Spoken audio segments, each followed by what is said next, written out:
ஜீவா அவர் எடுத்துக்கிட்டோம்னா போக்கிரி ராஜா அப்படின்னு ஒரு படம் நடித்தாங்க, அதுவுமே போகலை. அந்த இயக்குனருடைய முதல் படம் வந்துட்டு தமிழுக்கு என் ஒன்று எழுதுவோம் வந்துட்டு அவ்வளோ பெரிய ரசிகர் கூட்டமே இருந்தது. எக்ஸ்ட்ராடனரியான ஒரு படம் கொடுத்தாரு. ஆனால் அவருடைய 2வது படம் வந்துட்டு போக்கிரி ராஜான்னு சொல்லி ஏதோ ஒரு மாதிரியான ஒரு படம். அந்த படம் மக்கள்கிட்ட பெருசாக ஒரு வரவேற்பே பெறல.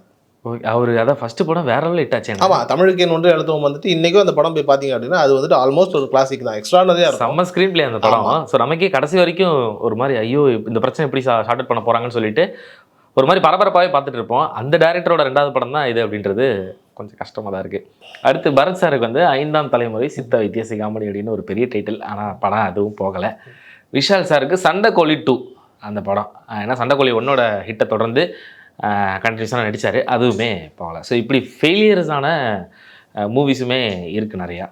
ஸோ இதுவுமே நம்ம இல்லை உண்மைதான். இப்போ ஃபெயிலியர்ஸுங்கிறது நிறைய உண்டுங்க. ஆனால் வந்துட்டு ஒரு சக்ஸஸ்ஃபுல்லாக ஒருத்தர் கெரியர் போயிட்டே இருக்கும். 2050 சக்ஸஸ் கொடுப்பாரு, அதோட படுத்துருவார் சூர்யா. இப்படி ஒரு டிசைன். ஒரு கெரியர் வந்துட்டு ஹிட் கொடுத்துக்கிட்டே இருப்பாங்க. இந்த 25, 50, 75 ஃப்ளாப் ஆக்கிடுவாங்க. அது ஃப்ளாப் ஆகிடும். உழுந்துட்டு திருப்பி எந்திரிச்சு பரபரன்னு ஓடுவாங்க விஜய் மாதிரியான ஆட்கள்.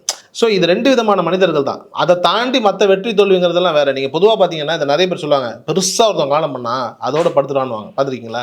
நிறைய கதையை நம்ம கேள்விப்பட்டிருக்கோம். ஆல்மோஸ்ட் சூர்யாவுடைய நிலையெல்லாம் அந்த மாதிரியான ஒரு விஷயத்தை தான் நான் பார்க்குறேன். பெருசாக வந்துட்டு 2050 பயங்கர ஹிட்டு கொடுத்துட்டு அதோட உட்காந்த மாதிரியான ஒரு சூழல் வந்துருச்சு. அதுலேருந்து மீண்டு வர்றதுக்கான வேலைகள் வரணும். ஏன்னா சில நேரங்களில் ஒரு சில இடங்களில் தோல்வியும் நல்லது தான். ஏன்னா அந்த தோல்வி வேறு விதமான ஒரு சிந்தனையை கொடுத்து நம்மளை வேறு விதமான ட்ராக்குக்கு மாற்றும். அந்த மாதிரியான விதத்தில் வந்துட்டு விஜய்க்கு பார்த்தீங்க அப்படின்னா 25, 50, 75 இருக்கிறதுக்கான வாய்ப்புகள் இல்லை எனக்கு தெரிஞ்சு. ஸோ இதெல்லாம் ஃப்ளாப்பு. ஆனால் அதுக்கு அடுத்த கட்டம் எக்ஸ்ட்ரானரியாக இருக்கும். அஜித்துக்கு பார்த்தீங்க அப்படின்னா 20, 50 எக்ஸ்ட்ரானரியாக இருக்கும். ஆனால் நடுவில் வந்துட்டு ஒரு மந்த நிலை இருந்துகிட்டே இருக்கும். அஜித்தினுடைய கெரியரில் நீங்கள் நல்லா கவனிச்சு ஒரு மந்த நிலை இருந்துகிட்டே இருக்கும். சூர்யாவுக்கு எடுத்தால் 10லேருந்து 25 வரைக்கும் டாப் ஹிட் அடிச்சுக்கிட்டே இருக்கும். ஒன்ஸ் முடிஞ்சிச்சுன்னா அதோட படுத்துரும். ஸோ இப்படிப்பட்ட ஒரு வெரைட்டி ஆஃப் பேட்டர்ன்ஸில் தான் தமிழ் சினிமா இயங்கிட்டு இருக்கு.